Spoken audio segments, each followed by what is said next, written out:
ಪ್ರಿಯರಾದ ದೇವಜನರೇ, ಮೊದಲನೇದಾಗಿ ಎಲ್ಲರಿಗೂ ಕ್ರಿಸ್ಮಸ್ ಹಬ್ಬದ ಶುಭಾಶಯಗಳು. Happy Christmas. Okay, happy Christmas ಹೇಳ್ಕೋಬೇಕಾ, ತಪ್ಪ ಹೇಳ್ಕೊಡುವಂತಹದ್ದು ಅಲ್ವಾ? ಓಕೆ, ಎಲ್ಲರಿಗೂ ಹ್ಯಾಪಿ ಕ್ರಿಸ್ಮಸ್. ಹಾಗೆ ಓಕೆ, ಈ ಕ್ರಿಸ್ಮಸ್ ಹಬ್ಬದಂದು ಇನ್ನೂ ಏನಾದರೂ ವಿಶೇಷವಾಗಿ ಹೊಸದಾಗಿ ತಿಳ್ಕೊಳ್ಳಲಿಕ್ಕೆ ಏನಾದರೂ ಪ್ರಯತ್ನ ಪಡೋಣ ಸತ್ಯವೇದದಿಂದ. ಪ್ರತಿ ಕ್ರಿಸ್ಮಸ್ ಹಬ್ಬದಲ್ಲೂ ಇನ್ನೂ ಯೇಸು ಕ್ರಿಸ್ತರು ಬರುವಂತಹದ್ದು ಇನ್ನೂ ಒಂದು 2-3 ಸಾವಿರ ವರ್ಷ ತಡ ಆದರೂ ಸಹ ಪ್ರತಿ ಕ್ರಿಸ್ಮಸ್ಗೂ ಒಂದೊಂದು ಹೊಸ ಆ್ಯಂಗಲನ್ನು ಆಲೋಚನೆ ಮಾಡ್ಬೋದು. ಅಷ್ಟೊಂದಿದೆ ಕ್ರಿಸ್ಮಸ್ನ ಬಗ್ಗೆ ಬೈಬಲಲ್ಲಿ. ಹೇಳಿದ ಅರ್ಥ ಆಯಿತಾ? ಯೇಸು ಕ್ರಿಸ್ತರು ಬರುವಂತಹದ್ದು ಇನ್ನೂ 3000 ವರ್ಷ ಆದರೂ, ಎರಡನೇ ಬರುವಂತಹದ್ದು ಇನ್ನೂ 3000 ವರ್ಷ ಆದರೂ ಎಷ್ಟು ಕ್ರಿಸ್ಮಸ್ ಆಗಿರುತ್ತೆ? ಯೇಸು ಕ್ರಿಸ್ತರು 3000 ವರ್ಷ ಲೇಟಾಗಿ ಬಂದರೆ 3000 ಕ್ರಿಸ್ಮಸ್ ಆಗಿರುತ್ತೆ. ಹಾಗಿದ್ರೆ ಆ 3000 ಕ್ರಿಸ್ಮಸ್ಗೂ ಹೊಸದು ಬೇರೆ ಬೇರೆ ಆ್ಯಂಗಲಲ್ಲಿ, ಬೇರೆ ಬೇರೆ ಆಯಾಮಗಳಲ್ಲಿ ಆಲೋಚನೆ ಮಾಡುವಷ್ಟಿದೆ ಸತ್ಯವೇದದಲ್ಲಿ ಕ್ರಿಸ್ಮಸ್ನ ಬಗ್ಗೆ, ಯೇಸು ಕ್ರಿಸ್ತರು ಈ ಲೋಕಕ್ಕೆ ಬಂದಿರುವಂತಹದರ ಬಗ್ಗೆ. ಹೌದಾ? ನಾವು ಆದರೂ ಕ್ರಿಸ್ಮಸ್ಸನ್ನು ಸೀರಿಯಸ್ ಆಗಿ ತಗೊಳ್ಳುವಂತಹ ಪ್ರಯತ್ನವನ್ನು ಮಾಡೋಣ. ಸೀರಿಯಸ್ ಆಗಿ ತಗೊಳ್ತಿದ್ವಿ, ಯಾಕೆಂದರೆ ಪ್ರಪಂಚ ಕ್ರಿಸ್ಮಸ್ನ ಬಗ್ಗೆ ಇಟ್ಕೊಂಡಿರುವಂತಹ ಕಲ್ಪನೆಗಳು ಏನೆಲ್ಲ ಅಂತ ಹೇಳಿ ನಿಮ್ಮೆಲ್ಲರಿಗೂ ಗೊತ್ತು. ಹೌದಾ? ಕ್ರಿಸ್ಮಸ್ ಅಂದರೆ ಏನು ಅಂತ ಹೇಳಿ ಬೇಕರಿಯವ್ರನ್ನ ಕೇಳಿದ್ರೆ ಹೇಳ್ತಾರೆ ನಿಮಗೆ, ಏನು ನಮಗೆ ಹೆಚ್ಚಾಗಿ ಬಿಸ್ನೆಸ್ ಆಗುವಂತಹದ್ದು ಈ ಟೈಮಲ್ಲಿ ಬ್ರದರ್ ಅಂತಾರೆ. ಅಂದರೆ ಅವರು ಕ್ರಿಸ್ಮಸ್ ಅಂದರೆ ಹೇಗೆ ಅರ್ಥ ಆಗಿದೆ? ಹೆಚ್ಚಾಗಿ ಬಿಸ್ನೆಸ್ ಆಗಿ ಲಾಭ ಬರುವಂತಹದ್ದು ಈ ಕ್ರಿಸ್ಮಸ್ ಟೈಮಲ್ಲಿ ಬ್ರದರ್, ಕ್ರಿಸ್ಮಸ್ಸು ನ್ಯೂ ಇಯರ್ ಟೈಮಲ್ಲಿ. ಹಿಂಗೆ ಅರ್ಥ ಆಯ್ತಾ ಕ್ರಿಸ್ಮಸ್ಸು? ಚಿಕನ್ ಅಂಗಡಿಯವ್ರನ್ನ ಕೇಳಿ ಹೋಗಲಿ ಕ್ರಿಸ್ಮಸ್ ಅಂದರೆ ಏನು ಅಂತ, ಅವರೇನಂತಾರೆ? ನಮಗೂ ಹೆಚ್ಚಾಗಿ ಸೇಲ್ ಆಗುವಂತಹದ್ದು ಅವಾಗಲೇ.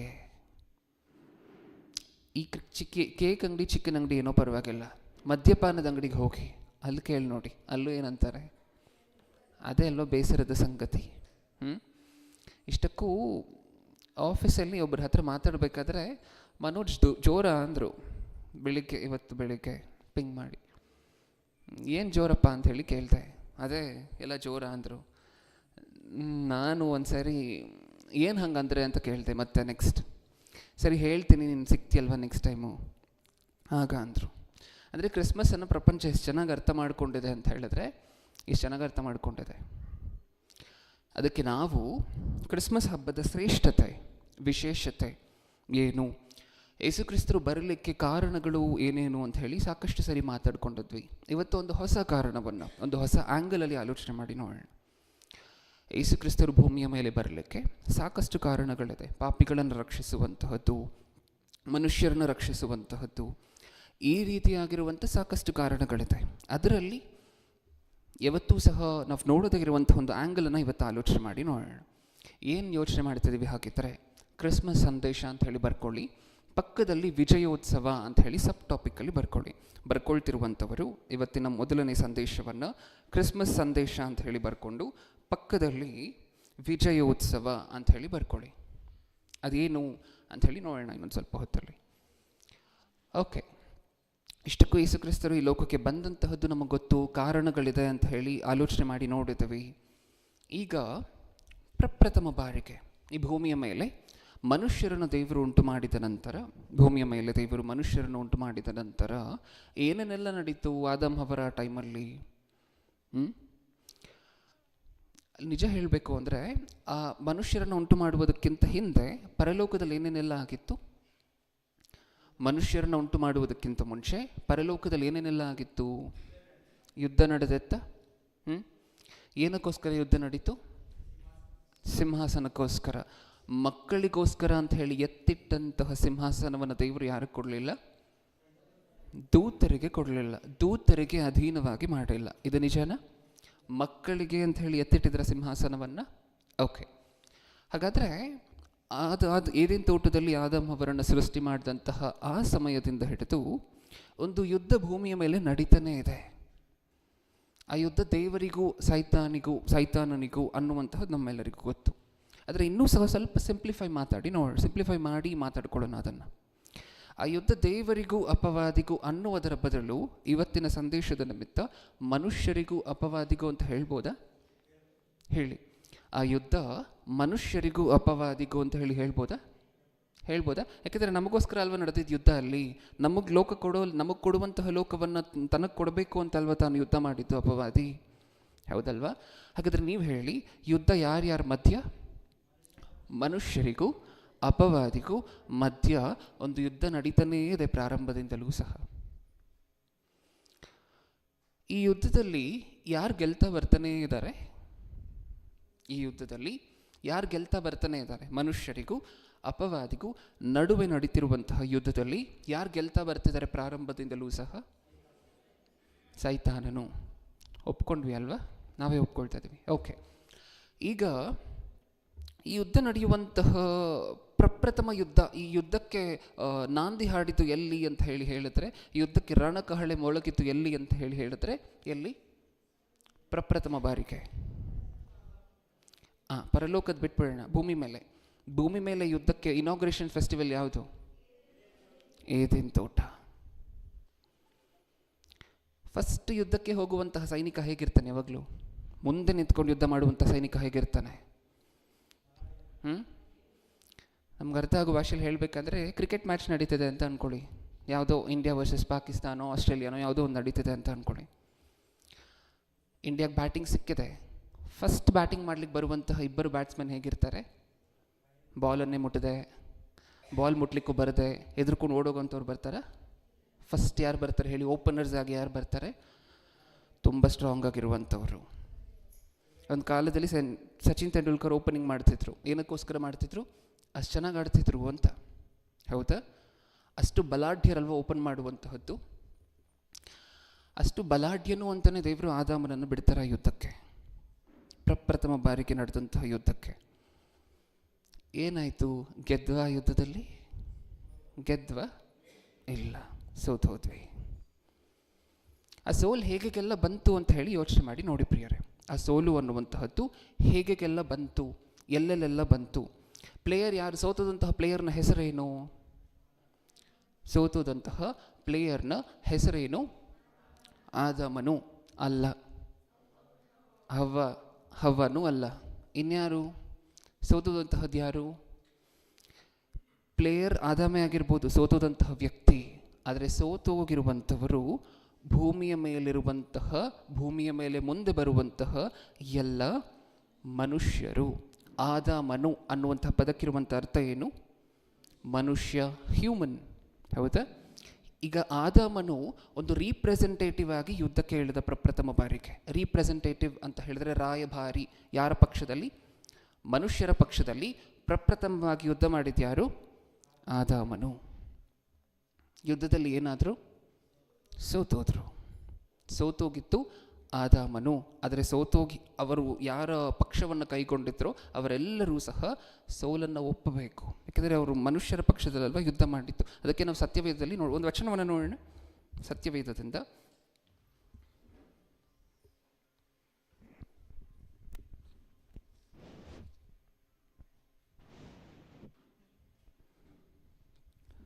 ಅಪೊಸ್ತಲರ ಕೃತ್ಯಗಳು, ರೋಮಾಪುರದವರಿಗೆ ಬನ್ನಿ, ಆಮೇಲೆ ಹೋಗೋಣ ಅಪೊಸ್ತಲರ ಕೃತ್ಯಕ್ಕೆ. ರೋಮಾಪುರದವರಿಗೆ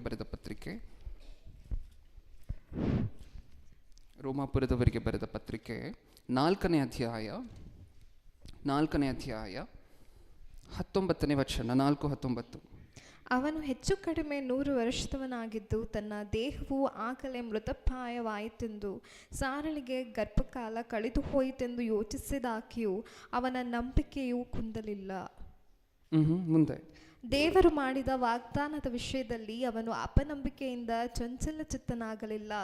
ದೇವರನ್ನು ಘನಪಡಿಸುವವನಾಗಿ ಆತನು ತನ್ನ ವಾಗ್ದಾನವನ್ನು ನೆರವೇರಿಸುವುದಕ್ಕೆ ಸಮರ್ಥನೆಂದು ಪೂರಾ ಭರವಸವಿಟ್ಟು ದೃಢ ನಂಬಿಕೆಯುಳ್ಳವನಾದನು.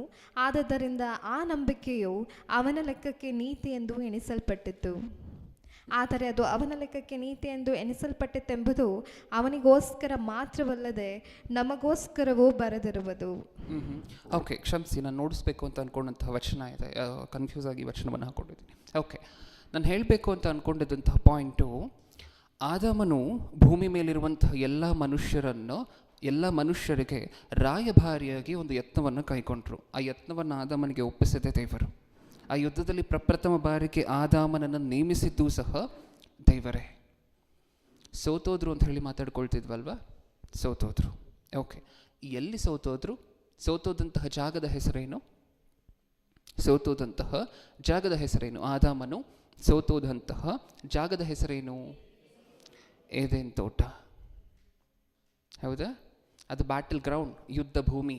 ಆ ಯುದ್ಧ ಭೂಮಿಯಲ್ಲಿ ಫಸ್ಟ್ ಯುದ್ಧ ಮಾಡಲಿಕ್ಕೆ ಇಳಿದಂಥ ಪ್ಲೇಯರ್ ಸೋತೋದ್ರು. ಅವರು ಸೋತೋಗಿದ್ದಕ್ಕೆ ಮನುಷ್ಯರೆಲ್ಲರೂ ಸಹ ಸೋತೋದ್ರು. ನೆಕ್ಸ್ಟ್, ಆ ತೋಟದಲ್ಲಿ ಸ್ಪೆಸಿಫಿಕ್ಕಾಗಿ ಎಲ್ಲಿ ಸೋತೋದ್ರು? ಆ ತೋಟದಲ್ಲಿ ಯಾವ ಒಂದು ಜಾಗದ ಹತ್ರ ಸೋತೋದ್ರು? ಮರದ ಹತ್ರ. ನಿಜನಾ? ಸೋತೋದಂತಹ ಪ್ಲೇಯರ್ನ ಹೆಸರು ಆದಾಮನು, ಸೋತೋದಂತಹ ಜಾಗದ ಹೆಸರು ಏದೇನ್ ತೋಟ. ಆ ತೋಟದಲ್ಲಿ ಎಲ್ಲಿ ಸೋತೋದ್ರು ಅಂದರೆ ಮರದ ಹತ್ರ. ಸೋಲ್ಸಿದ್ಯಾರು? ಅಪವಾದಿ. ಈಗ ನೀವು ಹೇಳಿ, ಅಪವಾದಿಯನ್ನು ಮುಗಿಸುವಂತಹದ್ದು ದೇವರಿಗೆ ಎಷ್ಟು ನಿಮಿಷದ ಕೆಲಸ? ಅಪವಾದಿಯನ್ನು ಸೋಲಿಸುವಂತಹದ್ದು, ಮುಗಿಸುವಂತಹದ್ದು ದೇವರಿಗೆ ಎಷ್ಟು ನಿಮಿಷದ ಕೆಲಸ? 1 ನಿಮಿಷದ ಕೆಲಸನ? ಪರಲೋಕದಲ್ಲಿ ಈ ದೂತರೇ ಹೋಗಿ ಮುಗಿಸ್ಬಿಟ್ರಂತೆ, ದೂತರೇ ಹೋಗಿ ಸೋಲಿಸ್ಬಿಟ್ರಂತೆ ಅಪವಾದಿಯನ್ನು. ಹೌದಾ? ಪರಲೋಕದಲ್ಲಿ ಅಪವಾದಿಯನ್ನು ಸೋಲಿಸಲಿಕ್ಕೆ ದೂತರನ್ನು ಕಳುಹಿಸಿಕೊಟ್ಟಂತಹ ದೇವರು ಭೂಲೋಕದಲ್ಲಿ ಅಪವಾದಿಯನ್ನು ಸೋಲಿಸಲಿಕ್ಕೆ ಯಾರನ್ನು ಕಳಿಸ್ಕೊಡ್ಲಿಲ್ಲ? ದೂತರನ್ನು ಕಳುಹಿಸಿಕೊಡಲಿಲ್ಲ. ಮತ್ತೆ ಪರಲೋಕದಲ್ಲಿ ಮಿಕಾಯೇಲನು ಮತ್ತೆ ತನ್ನ ಸೈನ್ಯ ಏನು ಮಾಡಿದಂತೆ? ಅಪವಾದಿಯನ್ನು ಸೋಲಿಸ್ತು. ಅಲ್ಲಿ ಯುದ್ಧ ನಡೆದಾಗ ಭೂಮಿ ಮೇಲೂ ಯುದ್ಧ ನಡೀತಿದೆಯಲ್ವ. ದೇವರ ಕಣ್ಮುಂದನೆ ಯಾರು ಸೋತೋಗ್ತಿದ್ದಾರೆ? ದೇವರು ಮಕ್ಕಳು ಸೋತೋಗ್ತಿದ್ದಾರೆ. ಈ ಮಕ್ಕಳು ಸೋತೋಗ್ತಿದ್ರೂ ಸಹ ಅಪವಾದಿಯನ್ನು ಸೋಲಿಸಲಿಕ್ಕೆ ದೂತರೂ ಇಳಿದಿಲ್ಲ, ತಾನೂ ಇಳಿದಿಲ್ಲ, ದೇವರು ಇಳಿಲಿಲ್ಲ. ಯಾಕೆ? ಯಾಕೆ? ಯಾಕೆ? ದೇವರು ಮುಗಿಸ್ಬಹುದು ಅನ್ನುವಂಥ ಶಕ್ತಿ ದೇವರಿಗಿದ್ರು ದೇವರು ಇಳಿಲಿಲ್ಲ ಗ್ರೌಂಡ್ಗೆ. ದೂತರನ್ನು ಕಳಿಸಿದ್ರೆ ಮುಗಿಸ್ತಾರೆ ಅನ್ನುವಂತಹ ಶಕ್ತಿ ದೂತರಿಗಿದ್ರೂ ಸಹ ದೂತರನ್ನು ಕಳಿಸಲಿಲ್ಲ ದೇವರು. ಯಾಕೆ? ಕಾರಣ ಏನು? ಆಗಾಗ ನಿಮಗೆ ಮಕ್ಕಳಿದ್ದಾರೆ ಅಂತ ಅಂದ್ಕೊಂಡು, ಇಬ್ಬರು ಯೌವನ ಕಾಲಕ್ಕೆ ಬಂದಿದ್ದಾರೆ. ಚಿಕ್ಕ ವಯಸ್ಸಿಂದ ಸರಿಯಾಗಿ ಓದಿಲ್ಲ, ಆಟ ಆಡ್ಕೊಂಡು ಹಾಗೆ ಹಂಗೆ ಕಾಲ ಕಳೆದ್ಬಿಟ್ಟಿದ್ದಾರೆ. ದೊಡ್ಡವರಾದ ನಂತರ ಎಲ್ಲೂ ಕೆಲಸ ಸಿಗ್ತಿಲ್ಲ, ಹುಡುಕಾಡ್ತಿದ್ದಾರೆ. ಓಕೆ, ಈಗ ನಿಮ್ಮ ಬಂಧು ಬಳಗ ರಿಲೇಷನ್ ಎಲ್ಲ ಒಂದು ಫಂಕ್ಷನ್ಗೆ ಬರ್ತಾರೆ, ಸೇರ್ತಾರೆ.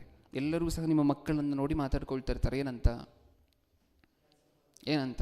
ಇವರು ಏನು ಕೆಲಸಕ್ಕೂ ಬರೋದಿಲ್ಲ, ಜೀವನ ಪೂರ್ತಿ ಇವರಿಗೆ ಕೆಲಸ ಸಿಕ್ಕೋದಿಲ್ಲ ಅಂತ ಹೇಳಿ ಮಾತಾಡ್ಕೊಳ್ತಿರ್ತಾರೆ.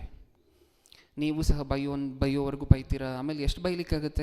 ಯಾರ ಬಾಯಿ ಅಂತ ಮುಚ್ಚಿಸ್ಲಿಕ್ಕಾಗುತ್ತೆ? ಹೌದಲ್ವ? ನಿತ್ಯವೂ ಸಹ ಅವ್ರು ಬೈತಲೇ ಇರ್ತಾರೆ. ನೀವು ನೋಡ್ತಾನೆ ಇರ್ತೀರ, ಕೇಳಿಸ್ಕೊಳ್ತಾನೆ ಇರ್ತೀರ. ಒಂದು ದಿನ ಸಡನ್ ಆಗಿ ನಿಮ್ಮ ಮಗನಿಗೊಂದು ಕೆಲಸ ಸಿಕ್ಕತ್ತೆ, 2 ಲಕ್ಷ ರೂಪಾಯಿ ಸಂಬಳ ಅಂತ ಅಂದ್ಕೊಳ್ಳಿ. ನಿಮ್ಮ ಮಗನನ್ನು ಕರ್ಕೊಂಡು ಎಲ್ಲಿಗೆ ಹೋಗ್ತೀರಾ ಅಂತ ಹೇಳಿ ನನಗೆ. ಎಲ್ಲಿಗೆ ಹೋಗ್ತೀರಾ ನಿಮ್ಮ ಮಗನನ್ನು ಕರ್ಕೊಂಡು? ಕೆಲಸಕ್ಕೆ ಬರುವುದಿಲ್ಲ ಅಂದ್ರಲ್ವಾ? ನಿಮ್ಮ ಮಗನ ಜೀವನ ಪೂರ್ತಿ ಸೋಲೆ ಅಂತ ಹೇಳಿದ್ರಲ್ವಾ? ಅವ್ರ ಹತ್ರ ಡೈರೆಕ್ಟಾಗಿ ಕರ್ಕೊಂಡು ಹೋಗೋದಿಲ್ಲ. ನಿಮ್ಮ ಮಕ್ಕಳನ್ನು ಕರ್ಕೊಂಡು ಹೋಗಿ ಏನಂತೀರ? ನನ್ನ ಮಗ ಕೆಲಸವನ್ನು ಸಂಪಾದನೆ ಮಾಡಿಕೊಂಡಿದ್ದಾನೆ. ನಿಮ್ಮ ಇಷ್ಟೂ ಜನರ ಮಕ್ಕಳ ಸ್ಯಾಲ್ರಿಯನ್ನು ಒಟ್ಟಿಗೆ ಹಾಕಿದ್ರೂ ನನ್ನ ಮಗ ಒಬ್ಬನ ಸ್ಯಾಲ್ರಿಗೆ ತೂಕ ಬರೋದಿಲ್ಲ.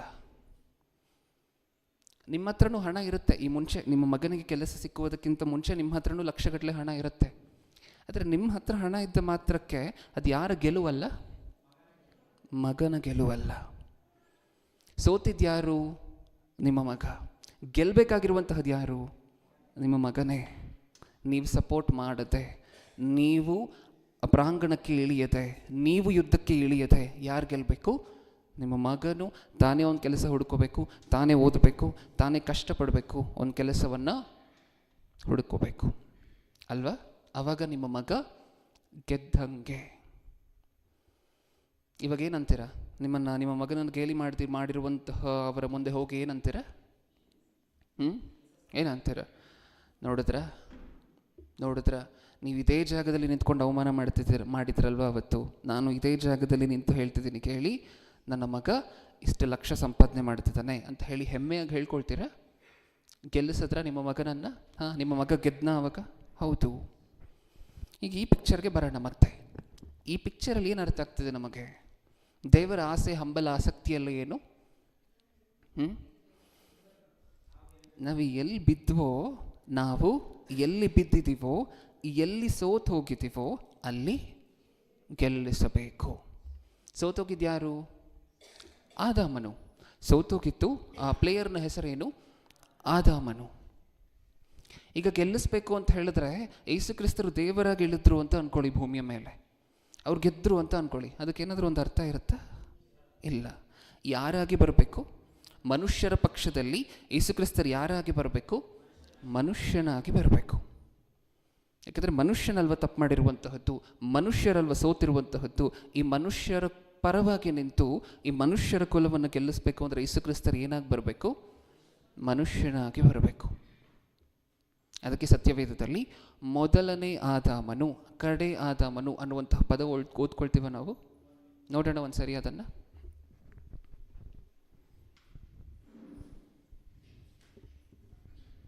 ಕೊರಿಂಥದವರಿಗೆ ಬರೆದ ಮೊದಲನೇ ಪತ್ರಿಕೆ, ಕೊರಿಂಥದವರಿಗೆ ಬರೆದ ಮೊದಲನೇ ಪತ್ರಿಕೆ 15ನೇ ಅಧ್ಯಾಯ 45ರಿಂದ ಓದೋಣ. ಮೊದಲನೆಯ ಮನುಷ್ಯನಾದ ಆದಾಮನು ಬದುಕುವ ಪ್ರಾಣಿಯಾದನೆಂದು ಬರೆದದೆಯಲ್ಲ, ಕಡೆ ಆದಾಮನು ಬದುಕಿಸುವ ಆತ್ಮನು. ಆತ್ಮಿಕವಾದದ್ದು ಮೊದಲನೆಯದು, ಪ್ರಾಕೃತವಾದದ್ದು ಮೊದಲನೆಯದು, ಆಮೇಲೆ ಆತ್ಮಿಕವಾದದ್ದು. ಏನರ್ಥ ಆಯ್ತು ಈ ಮಾತಿನಿಂದ ನಮಗೆ? ಮೊದಲನೇ ಮನುಷ್ಯನಾದ ಆದಾಮನು ಬದುಕುವ ಪ್ರಾಣಿಯಾದನೆಂದು ಬರೆದದೆಯಲ್ಲ, ಕಡೆ ಆದಾಮನು. ಕಡೆ ಆದಾಮನು ಯಾವ ಹೆಸರಿಂದ ಬರ್ತಿದ್ದಾರೆ ದೇವರು? ಯೇಸುಕ್ರಿಸ್ತರು ಭೂಮಿಯ ಮೇಲೆ ಆದಾಮನು ಅನ್ನುವಂಥ ಹೆಸರನ್ನೇ ಇಟ್ಕೊಂಡು ಬರ್ತಿದ್ದಾರೆ. ಆದಾಮನು ಅನ್ನುವಂತಹ ಪದಕ್ಕೆ ಅರ್ಥ ಏನು ಅಂತ ಮಾತಾಡ್ಕೊಂಡಿದ್ದೀವಿ. ಆದಾಮನು ಅಂದರೆ ಮನುಷ್ಯನು. ಮೊದಲನೇ ಮನುಷ್ಯನಿಂದ ಪಾಪ ಈ ಲೋಕಕ್ಕೆ ಪ್ರವೇಶಿಸ್ತಾ ದೇವರು ಹೇಗೆ ಗೆಲ್ಲಿಸ್ಬೇಕು ಮನುಷ್ಯರನ್ನ ಅಂತ ಅಂದ್ಕೊಳ್ತಿದ್ದಾರೆ ಗೊತ್ತಾ? ಎಲ್ಲಿ ಬಿದ್ವೋ ಅಲ್ಲೇ, ಯಾರ ಮೂಲಕ ಬಿದ್ವೋ ಅವರ ಮೂಲಕನೇ. ಮೊದಲನೇದಾಗಿ ಪಾಪ ಈ ಲೋಕಕ್ಕೆ ಪ್ರವೇಶಿಸಿದ್ದು ಯಾರಿಂದ?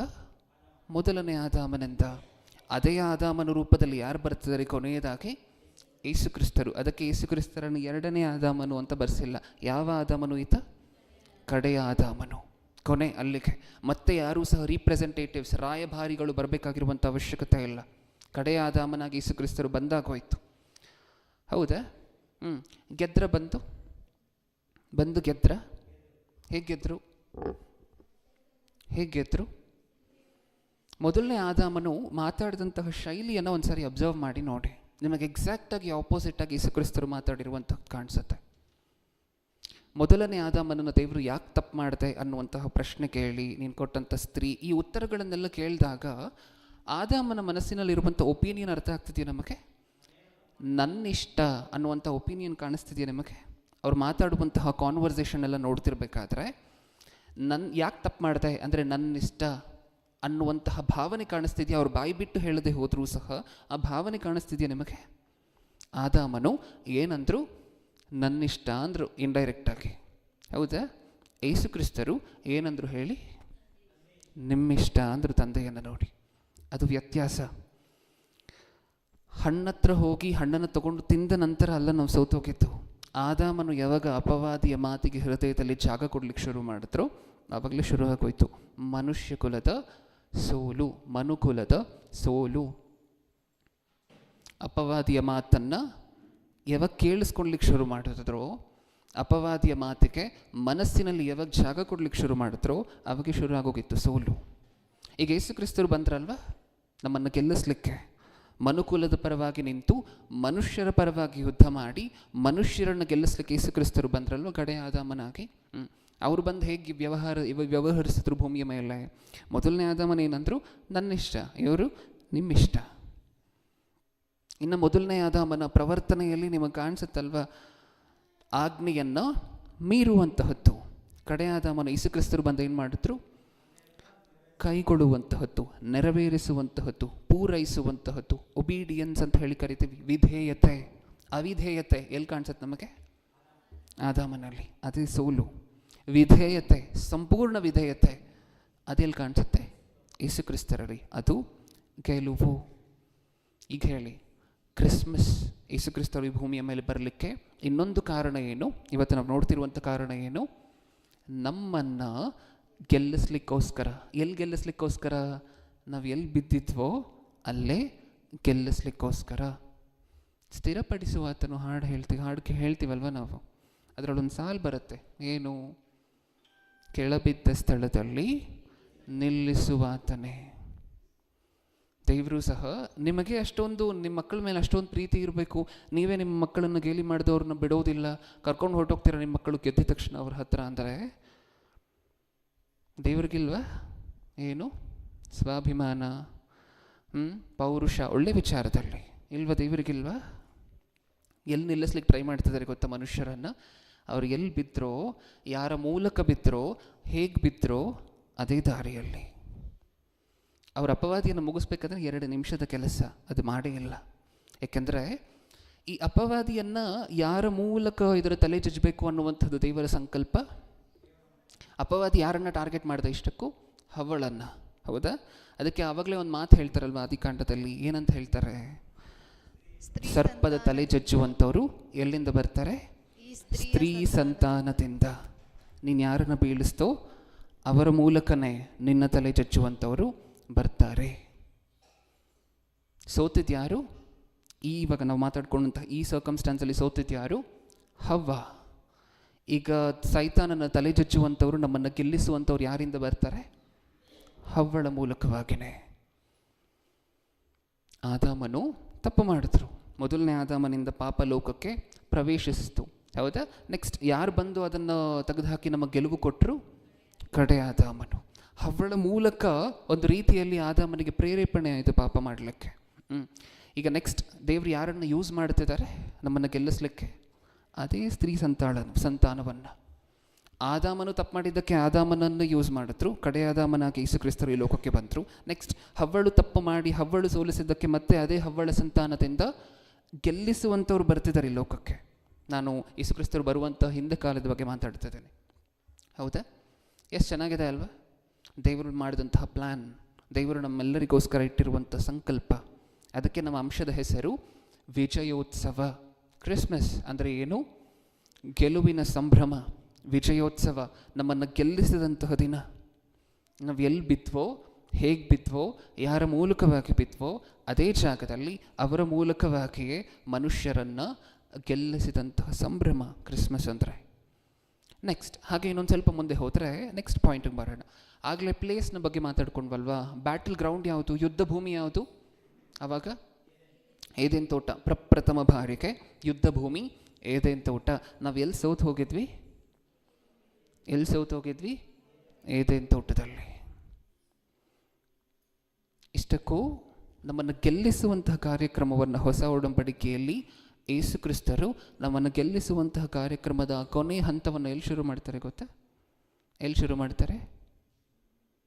ನಮ್ಮನ್ನು ಗೆಲ್ಲಿಸುವಂತಹ ಕಾರ್ಯಕ್ರಮದ ಕೊನೆ ಹಂತವನ್ನು ಯೇಸು ಕ್ರಿಸ್ತರು ಎಲ್ಲಿ ಶುರು ಮಾಡ್ತಾರೆ? Very good. ಗೆತ್ಸೆಮನೆ ತೋಟ. ಎಲ್ಲಿ? ಗೆತ್ಸೆಮನೆ ತೋಟ. ಯೇಸು ಕ್ರಿಸ್ತರನ್ನು ಹಿಡ್ಕೊಂಡೆಲ್ಲ ಹೋದ್ರಲ್ವಾ? ಯಾವ ತೋಟದಲ್ಲಿ ನಡೀತು? ಗೆತ್ಸೆಮನೆ ತೋಟ. ಅಲ್ಲಿ ಎಲ್ಲಿ ಸೋತಿದ್ವಿ ನಾವು ಆವಾಗ?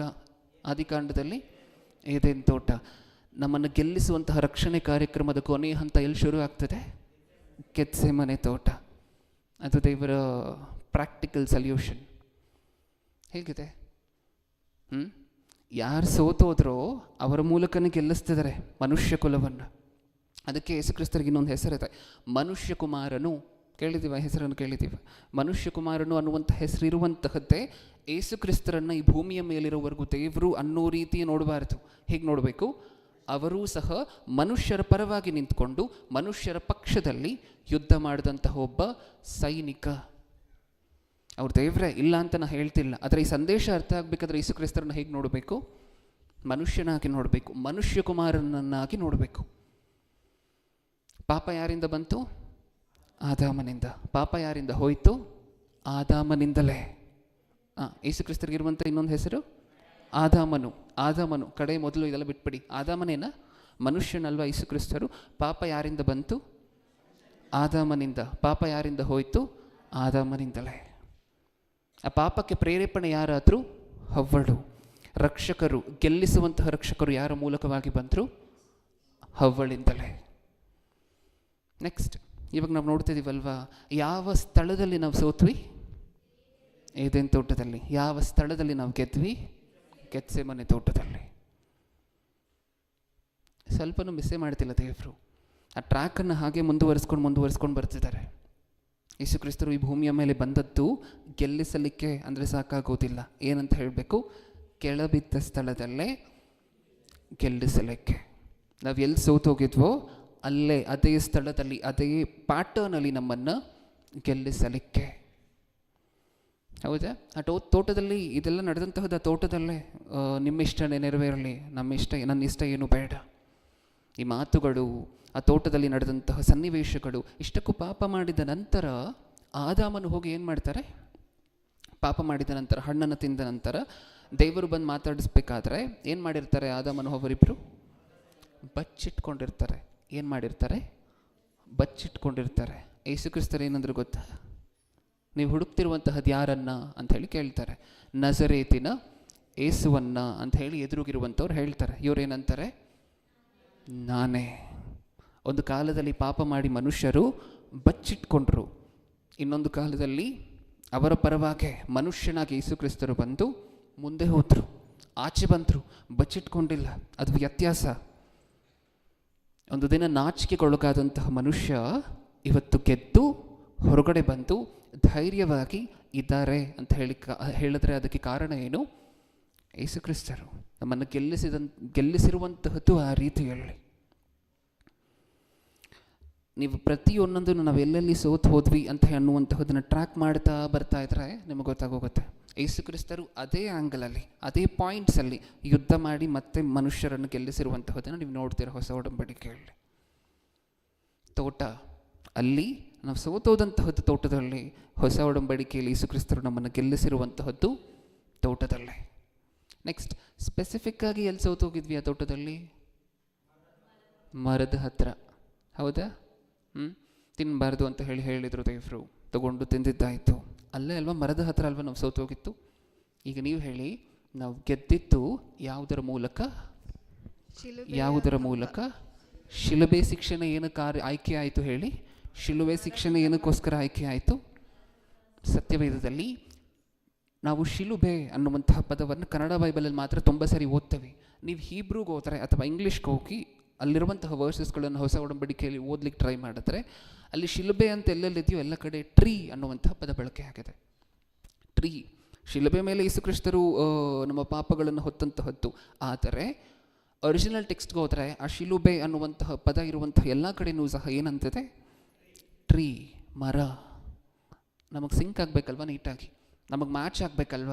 ಎಲ್ಲಿ ಸೋತು ಹೋಗಿದ್ವಿ? ಏದೇನು ತೋಟದಲ್ಲಿ. ಗೆದ್ದಿದ್ದು ಗೆತ್ಸೆಮನೆ ತೋಟದಲ್ಲಿ. ಸೋತೋಗದಂತಹದ್ದು ಮರದ ಹತ್ರ, ಗೆದ್ದಂತಹದ್ದು ಮರದ ಮೂಲಕವಾಗಿಯೇ. ನಮ್ಮನ್ನು ಗೆಲ್ಲಿಸಿದ ಯೇಸು ಕ್ರಿಸ್ತರು ಶಿಲುಬೆ ಮೇಲೆ ಅಲ್ವಾ? ಸಾಕಷ್ಟು ಸರಿ ಓದಿದ್ದೀವಿ.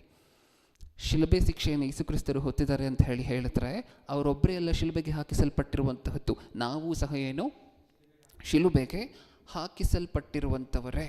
ಆ ಮರ ಅನ್ನುವಂತಹದ್ದಕ್ಕೆ ಒಂದು ರೆಫರೆನ್ಸನ್ನು ನೋಡೋಣ ಸತ್ಯವೇದದಿಂದ. ಅಪೊಸ್ತಲರ ಕೃತ್ಯಗಳು, ಹೊಸ ಒಡಂಬಡಿಕೆಯಲ್ಲಿ ಮರ ಅನ್ನುವಂತಹದ್ದು ನಮಗೆ ಸ್ಪಷ್ಟವಾಗಿ ಗೊತ್ತಾಗಬೇಕು. ಅಪೊಸ್ತಲರ ಕೃತ್ಯಗಳು 5ನೇ ಅಧ್ಯಾಯ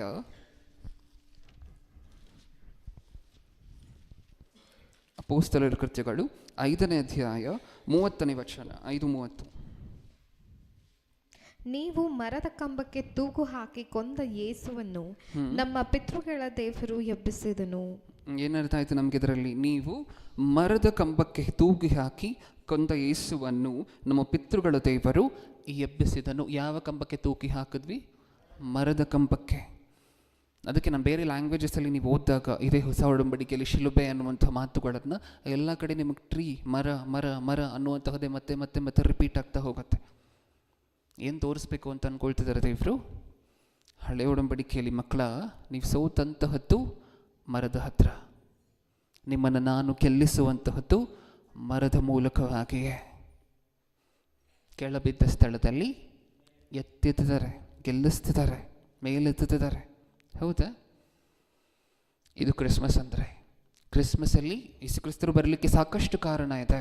ಅದರಲ್ಲಿ ಇನ್ನೊಂದು ಮುಖ್ಯವಾಗಿರುವಂಥ ಕಾರಣ, ನಮ್ಮನ್ನು ಕೆಳಬಿದ್ದ ಸ್ಥಳದಲ್ಲಿಯೇ ಗೆಲ್ಲಿಸಲಿಕ್ಕೆ ಮನುಷ್ಯನಾಗಿ, ಮನುಷ್ಯರ ಮಧ್ಯದಲ್ಲಿ ವಾಸವಾಗಿತ್ತು, ಮನುಷ್ಯ ಕುಮಾರನಾಗಿ, ಮನುಷ್ಯರು ಮಾಡಿದಂತಹ ತಪ್ಪಿಗೆ, ಮನುಷ್ಯರು ಸೋತೋದಂತಹ ಆ ಸೋಲಿಗೆ ಗೆಲುವಾಗಿ ಗೆಲ್ಲಿಸಿದಂತಹ ವ್ಯಕ್ತಿನೇ ಯೇಸು ಕ್ರಿಸ್ತರು. ಏನಕ್ಕೋಸ್ಕರ ಬಂದರು ಯೇಸು ಕ್ರಿಸ್ತರು ಈ ಭೂಮಿಯ ಮೇಲೆ? ಗೆಲ್ಲಿಸಲಿಕ್ಕೆ. ಯಾರನ್ನ? ನಮ್ಮೆಲ್ಲರನ್ನ, ಮನುಷ್ಯರನ್ನು. ಅದು ಹೇಗೆ ಗೆಲ್ಲಿಸಲಿಕ್ಕೆ? ನಾವು ಎಕ್ಸಾಕ್ಟಾಗಿ ಯಾವ್ಯಾವ ಲೊಕೇಶನಲ್ಲಿ ಸೋತಿದ್ರೋ ಅದೇ ಲೊಕೇಶನಲ್ಲಿ, ಅದೇ ಪ್ಯಾಟರ್ನಲ್ಲಿ ಗೆಲ್ಲಿಸಲಿಕ್ಕೆ. ಇಷ್ಟಕ್ಕೂ ಏದೇನು ತೋಟ ಅಂತ ಹೇಳಿ ಮಾತಾಡ್ಕೊಳ್ತಿದ್ವಲ್ವ. ಏದೇನು ಅನ್ನುವಂಥ ಪದಕ್ಕಿರುವಂಥ ಅರ್ಥ ಏನು? ಏದೇನು ಅನ್ನುವಂಥ ಪದಕ್ಕಿರುವಂಥ ಅರ್ಥ ಏನು? ಪ್ಯಾರಡೈಸ್, ಪರದೇಶಿ. ನಮ್ಮ ಭಾಷೆಯಲ್ಲಿ ಹೇಳಬೇಕಂದ್ರೆ ಪರದೇಶಿ. ಅದನ್ನು ಪರಲೋಕ ಅಂತಲೂ ನೀವು ಕರಿಬೋದು. ಇಂಟರ್ಚೇಂಜ್ ಆಗಿ ಕೆಲವು ವರ್ಡ್ಸ್ಗಳನ್ನು ಯೂಸ್ ಮಾಡಿದ್ದಾರೆ. ಅಲ್ಲಿ ಏದೇನು ಅನ್ನುವಂತಹ ಆ ಪರದೇಶಿಯನ್ನು ಪರಲೋಕ ಅಂತಲೂ ನೀವು ಕರಿಬಹುದು.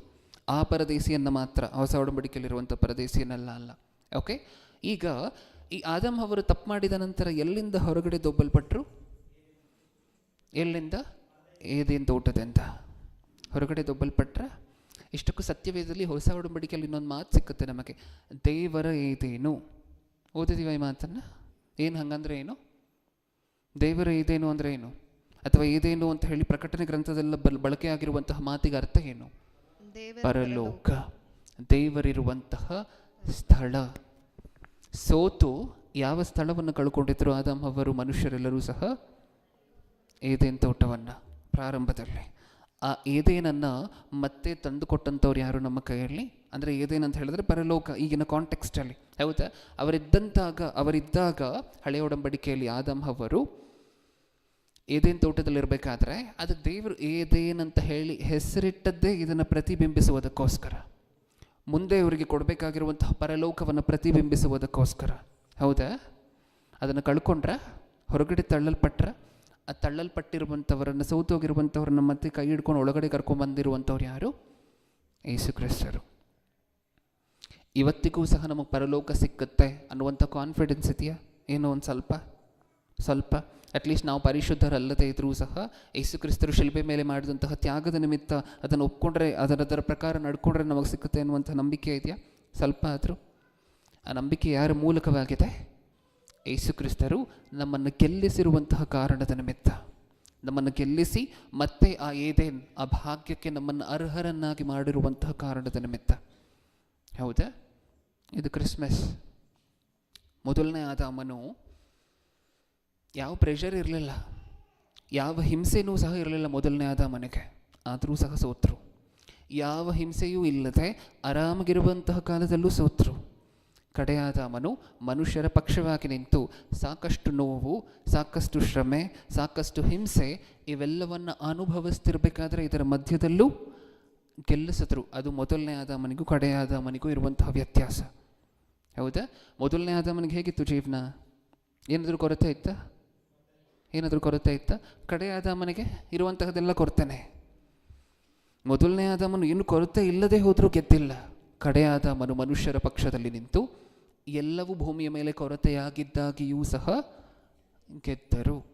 ಮೊದಲನೇ ಆದಾಮನಿಗೆ ಶ್ರಮೆ ಸಂಕಟಗಳೇನೂ ಇರಲಿಲ್ಲ ತಪ್ಪು ಮಾಡುವವರೆಗೂ. ಕಡೆ ಆದಾಮನಿಗೆ ಜೀವನದುದ್ದಕ್ಕೂ ಬರೀ ಶ್ರಮೆ ಸಂಕಟಗಳೇ. ಆದರೂ ಅದರ ಮಧ್ಯದಲ್ಲೂ ಗೆದ್ರು. ಯಾರಿಗೋಸ್ಕರ? ಮನುಷ್ಯರಿಗೋಸ್ಕರ.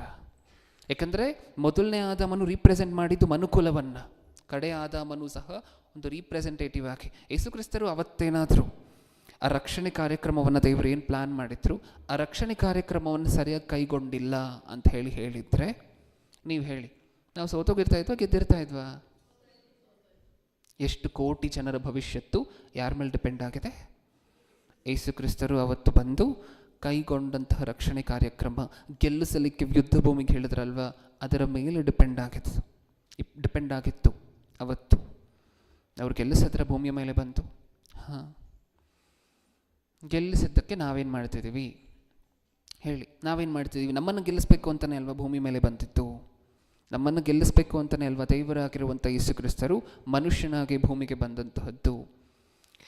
ಅವರು ಅಷ್ಟೊಂದು ಪ್ರಯಾಸಪಟ್ಟು ಬಂದು ನಾವು ಎಲ್ಲೆಲ್ಲಿ ಕೆಳಗಡೆ ಬಿದ್ದಿದ್ವೋ ಅಲ್ಲಲ್ಲೇ ಗೆಲ್ಲಿಸ್ಕೊಂಡು ಹೋದ ನಂತರ ನಾವೇನು ಮಾಡ್ತಿದ್ವಿ? ಸತ್ಯವೇದದಲ್ಲಿ ಇನ್ನೊಂದು ಮಾತು ನಮಗೆ ಗೊತ್ತಲ್ವ? ನಾನು ಗೆದ್ದು ಸಿಂಹಾಸನದ ಮೇಲೆ ಕೂತಿದ್ದೀನಿ, ಗೆಲ್ಲುವಂಥವನನ್ನು ನನ್ನ ಜೊತೆ ನನ್ನ ತಂದೆಯ ಸಿಂಹಾಸನದಲ್ಲಿ ನಾನು ಕೂರಿಸ್ಕೊಳ್ತೇನೆ. ಯಾರಿಗೆ ಮಾತ್ರ ಸೀಟು ಪರಲೋಕದಲ್ಲಿ? ಗೆಲ್ಲುವಂಥವರಿಗೆ ಮಾತ್ರ. ಅವ್ರು ಗೆದ್ದರು, ನಮ್ಮನ್ನು ಗೆಲ್ಲಿಸಿದ್ದಾರೆ. ನಮಗಿರುವಂತಹ ಬಾಧ್ಯತೆ. ಬ್ರದರ್ ಅವರು ಒಬ್ಬರು ಗೆದ್ದರೆ ನಾವು ಹೇಗೆ, ನಾವು ಹೇಗೆ ಗೆದ್ದಂಗೆ ಅಂತ ನೀವು ಕೇಳಿದ್ರೆ, ನಮಗಿರುವಂತಹ ಬಾಧ್ಯತೆ ಅಷ್ಟೇ. ಅವ್ರು ಗೆದ್ದಿದ್ದಾರೆ ಅನ್ನುವಂತಹದನ್ನು ನಂಬಿ, ಅವರು ಶಿಲುಬೆ ಮೇಲೆ ಪ್ರಾಣ ಕೊಟ್ಟಿದ್ದಾರೆ ಅನ್ನುವಂತಹದನ್ನು ನಂಬಿ, ದೀಕ್ಷಾ ಸ್ನಾನ ತಗೊಂಡ ನಂತರ ಅವರು ತೋರಿಸಿದಂತಹ ಮಾರ್ಗದಲ್ಲಿ ನಡ್ಕೊಂಡು ಹೋಗುವಂತಹದ್ದು ಅಷ್ಟೇ ನಮಗೆ ಬೇಕಾಗಿರುವಂತಹದ್ದು, ನಾವು ಮಾಡಬೇಕಾಗಿರುವಂತಹದ್ದು. ಈ ಕ್ರಿಸ್ಮಸಲ್ಲಿ ಏನು ಕಲ್ತ್ವಿ ಅಂತ ಹೇಳಿ ಕೇಳಿದ್ರೆ ಯಾರಾದರೂ ಹೇಳಬೇಕಾಗಿರುವಂತಹದ್ದು ಏನು? ಯೇಸು ಕ್ರಿಸ್ತರು ಪ್ರಪ್ರಥಮವಾಗಿ ಮನುಷ್ಯರನ್ನು ಗೆಲ್ಲಿಸಲಿಕ್ಕೆ ಈ ಲೋಕಕ್ಕೆ ಬಂದರು.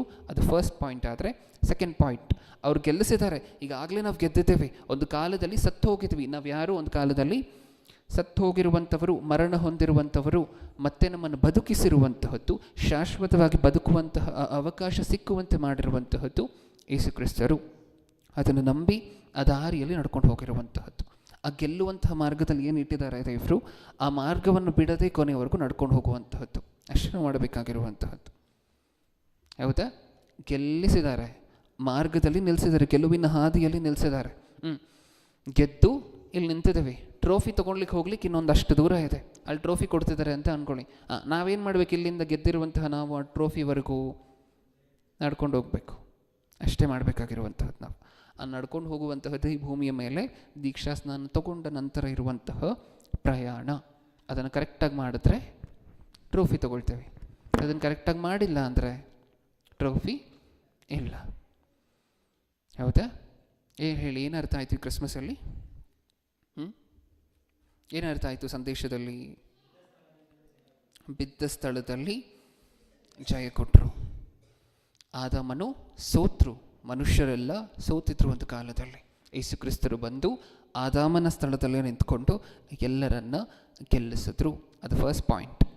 ಇನ್ನು ಸೆಕೆಂಡ್ ಪಾಯಿಂಟ್ ಏನು? ಯಾವ ಸ್ಥಳದಲ್ಲಿ ಸೋತಿದ್ವಿ? ಏದೇನ್ ತೋಟದಲ್ಲಿ. ರಕ್ಷಣೆ ಕಾರ್ಯಕ್ರಮ ತೀವ್ರ ಸ್ಥಾಯಿಯಲ್ಲಿ ಯಾವ ಸ್ಥಳದಲ್ಲಿ ಶುರು ಆಯಿತು? ಗೆತ್ಸೆಮನೆ ತೋಟದಲ್ಲಿ. ಬಿದ್ದ ಸ್ಥಳದಲ್ಲಿ ಗೆಲ್ಲಿಸ್ತಾ, ನಡೆಸ್ತಾ, ಎತ್ತುತ್ತಾ ಹೋಗ್ತಿದ್ದಾರೆ. ಹೌದಾ? ಮನುಷ್ಯನಾಗಿ, ಮನುಷ್ಯರ ಪಕ್ಷದಲ್ಲಿ. ಇಲ್ಲಾಂದರೆ ಬರಲೇಬೇಕಾಗಿರಲಿಲ್ಲ ಗೊತ್ತಾ ಯೇಸು ಕ್ರಿಸ್ತರು ಈ ಭೂಮಿಯ ಮೇಲೆ ಮನುಷ್ಯನಾಗಿ. ಅಲ್ಲಿಂದಲೇ ಏನೋ ಮಾಡ್ಬೋದಾಗಿತ್ತು. ಈ ಭೂಮಿಯ ಮೇಲೆ ಬಂದು ಅಷ್ಟನ್ನು ಮಾಡಿದ್ದು ಒಂದೇ ಕಾರಣದ ನಿಮಿತ್ತ. ಎಲ್ಲಿ ಮನುಷ್ಯರು ಸೋತು ಹೋಗಿದ್ರೋ ಅದೇ ಸ್ಥಳದಲ್ಲಿ ಎತ್ತಬೇಕು, ಅದೇ ಸ್ಥಳದಲ್ಲಿ ಅಪವಾದಿಗೆ ಅವಮಾನ ಆಗಬೇಕು. ಅದು ತೋಟದ ವಿಚಾರ. ಇನ್ನು ನೆಕ್ಸ್ಟ್, ಯಾವ ಸ್ಥಳದಲ್ಲಿ ಯಾವ ವಿಚಾರದ ನಿಮಿತ್ತ ಸೋತು ಹೋಗಿದ್ವಿ? ಮರದಲ್ಲೇ ಬಿಡುವಂಥ ಹಣ್ಣು. ಅದಕ್ಕೆ ಹೊಸ ಒಡಂಬಡಿಕೆಯಲ್ಲಿ ಯೇಸು ಕ್ರಿಸ್ತರು ಆ ಮರದ ಹತ್ರನೇ, ಆ ಮರವನ್ನು ಆಶ್ರಯವಾಗಿ ಇಟ್ಟುಕೊಂಡಂಥವರನ್ನೇ ಗೆಲ್ಲಿಸ್ತಾರೆ. ಮರದ ನಿಮಿತ್ತನೇ ಗೆಲುವು, ಮರದ ನಿಮಿತ್ತನೇ ಬರುತ್ತೆ. ಹಳೆ ಒಡಂಬಡಿಕೆಯಲ್ಲಿ ಸೋಲು ಮರದ ನಿಮಿತ್ತನೇ ಬಂತು. ಹೊಸ ಒಡಂಬಡಿಕೆಯಲ್ಲಿ ಗೆಲುವು ಮರದ ನಿಮಿತ್ತನೇ ಕೊಟ್ಟರು. ಹೌದಾ? ಇನ್ನು ಎಷ್ಟು ಪ್ರೀತಿ ಇರಬೇಕು ದೇವರಿಗೆ ನಮ್ಮ ಮೇಲೆ, ಯೋಚನೆ ಮಾಡಿ ನೋಡಿ. ನಮಗೇನಾದರೂ ಅವಮಾನ ಆದರೆ, ನಾವೆಲ್ಲಾದರೂ ಸೋತ್ರೆ, ನಾವೆಲ್ಲಾದರೂ ಕೆಳಗಡೆ ಬಿದ್ದರೆ ಅದು ತಡ್ಕೊಳ್ಲಿಕ್ಕೆ ಯಾರಿಗಾಗೋದಿಲ್ವಂತೆ. ನಿಮಗೆ ಅವಮಾನ ಆಗಿರುವಂತಹ ಪ್ರತಿ ಹಂತವನ್ನು ಯಾರು ಬರೆದಿಟ್ಕೊತಿದ್ದಾರೆ ಗೊತ್ತಾ? ನೀವು ಸೋತಂತಹ ಪ್ರತಿ ವಿಚಾರವನ್ನು ಯಾರು ಬರೆದಿಟ್ಕೊತಿದ್ದಾರೆ ಗೊತ್ತಾ? ದೇವರು. ಕಮ್ಬ್ಯಾಕ್. ನನ್ನ ಮಕ್ಕಳು ಕಮ್ಬ್ಯಾಕ್ ಮಾಡ್ತಾರೆ. ಹೇಗೆ ಕಮ್ಬ್ಯಾಕ್ ಮಾಡಿಸ್ಬೇಕು ಅಂತ ಹೇಳಿದ್ರೆ, ಇವ್ರು ಎಲ್ಲಿ ಸೋತ್ರೋ ಅಲ್ಲೇ ಗೆಲ್ಲಿಸ್ಬೇಕು. ಇವ್ರು ಎಲ್ಲಿ ಕೆಳಗಡೆ ಬಿತ್ತರೋ ಅಲ್ಲೇ ಇವ್ರನ್ನ ಮೇಲೆತ್ತಬೇಕು. ಇವ್ರಿಗೆ ಯಾವ ವಿಚಾರಕ್ಕೆ ಅವಮಾನ ಆಯಿತೋ ಅದೇ ವಿಚಾರದ ನಿಮಿತ್ತ ಇವರಿಗೆ ಘನತೆಯುಂಟಾಗಬೇಕು ಅನ್ನುವಂಥ ಸಂಕಲ್ಪನೆ ಕ್ರಿಸ್ಮಸ್. ಆ ವಿಚಾರದ ನಿಮಿತ್ತನೇ ಯೇಸು ಕ್ರಿಸ್ತರು ಭೂಮಿಯ ಮೇಲೆ ಬಂದರು. ಏನಕ್ಕೆ? ನಮಗೆ ಜಯವನ್ನು ಕೊಡಲಿಕ್ಕೆ, ನಮಗೆ ಗೆಲುವನ್ನು ಕೊಡಲಿಕ್ಕೆ, ನಮ್ಮನ್ನು ಗೆಲ್ಲಿಸಲಿಕ್ಕೆ. ಬಿದ್ದ ಸ್ಥಳದಲ್ಲಿ ಆಗಿರುವಂಥ ಅವಮಾನಗಳು, ಸೋತಿರುವಂತಹದ್ದು, ಪಾಪಗಳನ್ನು ಮಾಡಿರುವಂತಹದ್ದು, ಇದೆಲ್ಲದರ ನಿಮಿತ್ತ ಇದರ ಪ್ರಕಾರವಾಗಿಯೇ ಇದೇ ಪ್ಯಾಟರ್ನಲ್ಲೇ ಗೆಲ್ಲಿಸಬೇಕಾಗಿತ್ತು ನಮ್ಮನ್ನು. ಗೆದ್ದಿದ್ದೀವ? ಆ ಸ್ಥಳದಲ್ಲಿ ನಿಂತ್ಕೋಬೇಕಷ್ಟೆ. ಗೆದ್ದಿರಬೇಕಾದ್ರೆ ನಾನು ಆಗಲೇ ಹೇಳಿದೆ ನಿಮಗೆ, ಟ್ರೋಫಿ ತೊಗೊಳ್ಲಿಕ್ಕೆ ಇನ್ನು ಸ್ವಲ್ಪ ದೂರನೇ ಇದೆ. ಗೆದ್ದಿರುವಂಥವ್ರು ಬಂದು ಟ್ರೋಫಿ ತೊಗೊಂಡ್ರೆ ಅಲ್ವಾ ಅದಕ್ಕೊಂದು ವ್ಯಾಲ್ಯೂ. ಗೆದ್ದಿರುವಂತಹದ್ದಕ್ಕೆ ಒಂದು ವ್ಯಾಲ್ಯೂ. ನೀವು ಗೆದ್ದಿದ್ದೀರ, ಒಂದು ಓಟದ ಸ್ಪರ್ಧೆ ಓಡಿದ್ದೀರ, 500 ಮೀಟರ್ಸ್, ಅರ್ಧ ಕಿಲೋಮೀಟ್ರ್ ಓಡಿದ್ದೀರ. ಅರ್ಧ ಕಿಲೋಮೀಟ್ರ್ ಓಡಿದ ನಂತರ ಫಸ್ಟ್ ಬಂದಿದ್ದೀರ. ಈಗ ನಿಮಗೆ ಟ್ರೋಫಿ ಕೊಡುವಂತಹ ಚೀಫ್ ಗೆಸ್ಟ್ ಯಾರಿದ್ದವರು ಅಷ್ಟು ದೂರ ನಿಂತಿದ್ದಾರೆ.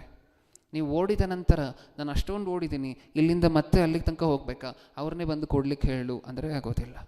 ನೀವು ಮಾಡಬೇಕು ನಿಮ್ಮ ಕಡೆಯಿಂದ ಪ್ರಯತ್ನ. ಏನಕ್ಕೋಸ್ಕರ? ಗೆದ್ದಿರುವಂತಹ ನೀವು ಆ ಜಯದ ದಾರಿಯಲ್ಲಿ ನಿಂತು, ಆ ಗೆಲುವಿನ ದಾರಿಯಲ್ಲಿ ನಿಂತು ಸ್ವಲ್ಪ ಮುಂದೆ ಹೋಗಿ ಟ್ರೋಫಿ ತಗೋಬೇಕು. ಅದೇ ನಮ್ಮ ಮರಣದವರೆಗೂ ನಾವು ಮಾಡುವಂತಹ ಪ್ರಯಾಣ, ಯಾತ್ರೆ. ಅಷ್ಟನ್ನು ಮಾಡಿದ್ರೆ ಪ್ರತಿಫಲ ನಿಮ್ಮ ಕೈಯಲ್ಲಿರುತ್ತೆ. ಓಕೆ, ಈ ಕ್ರಿಸ್ಮಸಲ್ಲಿ ಏನು ಅರ್ಥ ಆಯಿತು ಅಂತ ಹೇಳಿ ನಮಗೆ ಗೊತ್ತಾಯ್ತಾ?